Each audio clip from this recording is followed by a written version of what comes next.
Hello everyone and welcome to Sinful Gaming. I hope you're all doing well, I hope you're all staying safe, and most of all, I hope you're all fighting out war against the grey.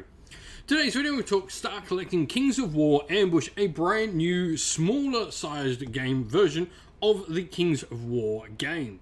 Now, this is still a rank and flank system. The aim of this, though, is to be an easy entry point for people to get into proper Kings of War later. That's not to say that Ambush isn't a proper game in its own right, though I think Ambush has loads to offer and definitely has some other tactical abilities that maybe real Kings of War does not. I think, there's definitely a little bit different in the game, and there are some things different that you need to do in order to play both games a little bit better. Certain units are better in certain modes of the game, and I think this is definitely a good way to go. Now, with that said, today's video, we're going to talk about the Abyssal Dwarf army box set. We're going to talk about how we can use that to start an army of Abyssal Dwarves in Kings of War. So, we're going to talk through the contents of the box set and all the models inside it before looking at some other units we can use to expand upon the initial box set, and finally finish off showing you a 750 point army list for you to use as the basis for some inspiration for starting your own Kings of War army. In that army list, we will be keeping things pretty simple as well, aiming at, a first sort of 750 point list for beginners right from the get-go. Now, with this box set, first of all, we get 30 Black Souls or Decimators. This is a dual kit that can build either of these two options. Now, the Black Souls are pretty much our basic line infantry for the Abyssal Dwarves. They have a speed of 4, the melee 4+, and defense of 5+ is pretty good. They've got attack 10 on their troops, so it goes up to a nice 12 when they're in a regiment. Now, they've got the Vicious special rule as well, which is really nice for their melee attacks. In fact, it only works on their melee attacks, the Vicious special rule. Now, what this is going to do is it's going to allow the units, whenever they roll to damage, they can reroll all dice that score a natural unmodified 1. Now, on top of this, you can choose to swap out their hand weapons and shields for the giant two-handed weapons. This will lower their defense to a 4+ and give them the crushing strength 1 for free though. Now they can also take Fiery Bulwark, which gains the Iron Resolve keyword. When the unit's Iron Resolve is used, they regain D3 points of damage previously suffered instead of just 1. And they can also take the Throwing Mastiff, which is an army special upgrade where lots of different units throughout the army can take it. What it does is the unit is equipped with a single-use range attack with the following profile: Throwing Mastiff, 12-inch, attack 8, piercing 1. The attack always hits on a 4+, and once used, it's destroyed and can't be used for the rest of the game. On the other hand, the other kit we have that can be built out of there are the Decimators, a ranged infantry unit. They have blunderbusses with piercing 1, steadying aim so they can move and shoot, and vicious at range, which is really nice as well. Now, the regiments and hordes only gain the alternate single-use ranged attack of the Mobile Ketchikan, which is 24-inch, attack 3, range 4+, blasty 3, indirect reload, vicious range for an extra 20 points. Now, looking into the other units we have inside this are the Abyssal Half-Breeds, the sort of Chaos Dwarf, or the Abyssal Dwarf rather, I should say, Centaurs. Now, these have Crushing Strength 1, Fury, Regeneration 5+, which is really nice, meaning they can potentially bring back models and bring back a lot of, dead things. They've also got Thunderous Charge, which gives them extra power on the charge, and Vicious in melee as well, a common thing for a lot of the Abyssal Dwarves. Now, the last thing we've got is an Overmaster, which is the hero option inside the box. Now, the Overmaster is an infantry hero, speed 4, melee 3+, defense 6+. He's got attack of 5 and 105 points for him.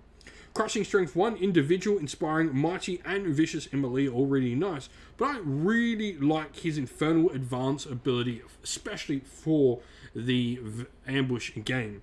Now in ambush, there is generally more terrain on the board, so his gain Aura Strider infantry only for 20 points is really powerful, I think, in an ambush game with lots more terrain on the tabletop. The only downside to this is it can't be taken in addition to any magical artifact. But looking at where we can go next, another cool unit I like is one of the more elite infantry units we have available to us with the Abyssal Dwarfs, and that is the Immortal Guard. They have vicious melee like a ton of the other Abyssal Dwarfs do, and they've also got Regeneration 5+, a really solid rule to have on what is a pretty decently defensive unit with that of 5+. They can also choose to take the Throwing Mastiff upgrade if they want as well, and they've got, a nice melee of 3+ as well in there, with 10 attacks on the troop, or going up to 12 on the regiment. Now, looking at another unit we can bring in, and something I think that's a little bit, sort of iconic to these Abyssal Dwarves, these Dark Dwarves, are the Slave Orcs. These come in both an infantry and a cavalry unit on the Slave Orc Gore Riders, but the infantry, I think, are really nice. They're pretty cheap at 60 points for a troop, or 95 for a regiment. Even when you're looking into proper Kings of War, 155 for a horde is really solid. Now, they have crushing strength for 1, other than that, melee 5+, and defense 4+.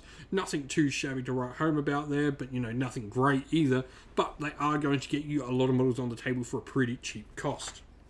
Something the Abyssal Dwarves have in plentiful supply is war engines, and the Grung Mortar is one of my favourites. I think, especially in ambush, its ability to have the indirect fire and ignores obscured are really, really solid at this game. There's going to be more terrain on the table. It's got a 48-inch range with blast D3+1, the vicious range tool, and piercing 2.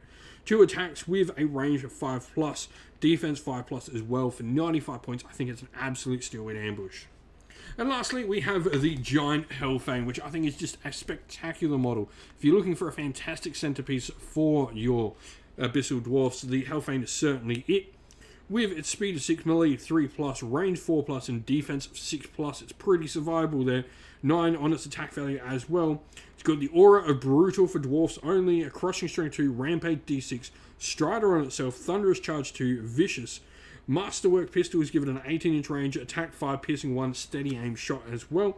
And it has a variety of different upgrades that can give it a bunch of different auras, from Wild Charge to +2 and Inspiring, or go the Supreme Taskmaster and gain Aura Brutal Slave only and Rally 2 Slave only, or the Abomination Ironcaster, where the Overseer and gain Aura Life Leech +1 Abomination only. So some really strong upgrades for this unit. Can really be decked out to sort of support the style of army you're going, or where you're taking along things. So, if you're taking lots of Slave Orcs, it can definitely be used to boost them. So here we have our sample army list for you. 750 points on the nose, playing with Abyssal Dwarves. Now, we've got 2 regiments in the force, in one with Black Souls, our base sort of force, and then an Abyssal Half-Breed unit here. Them in a regiment, I think a regiment of them at Vanguard is super, super good. Like, really survivable. This is going to take a lot. They've got regeneration 5+ there. They're going to be really hard to just chew through that unit. And then the troops, we've got a Decimators unit for a nice little bit of range, and a unit of Immortal Guard. I think with the smaller amount of table we've got, and the more terrain, these Immortal Guard will really prove a nice little roadblock for your opposing forces. They can fight off, units, or regiments rather, instead of just fighting up against your opponent's troops. Now, War Machines, the Gilrog Mortar, I think is really important. I think its indirect fire will give you really good battlefield control. And then the Infernal Overmaster here with Infernal Advance is just going to allow you to control the table that much more, ignoring a lot of movement penalties you've got across the table. Like I said, 750 points out of the 750 we've got. 4 regiments and troops, allowing us to unlock 4 units, so we've only got 2 of those unlocked units in the army.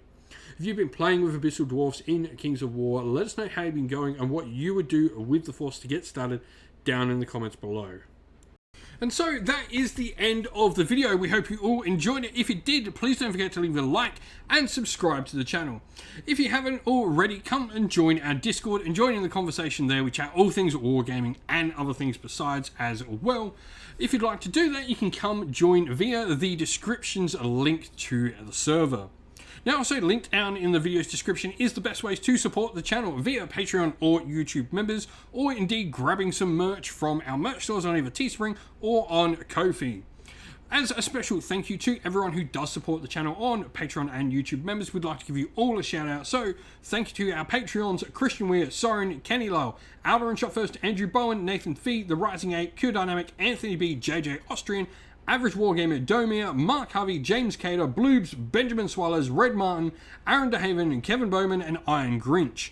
And a special thank you to our YouTube members Green Roots Gaming, Ronya, Lockloric, the Johnny84, David Ellsworth, Wolfric Nick, Broken Chef, Ariana Edwards, Revenar, Pink Nico Fire, Robin Mankiller, Monty's Tabletop Terrain, John Castle, Davis Weir, and James South.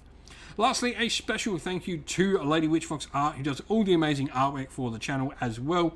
Couldn't do this without you. Thank you all to everyone for watching once again. Don't forget to like and subscribe and drop a comment down below. Stay safe, stay well, and most of all, keep fighting that war against the Grey. Ciao for now.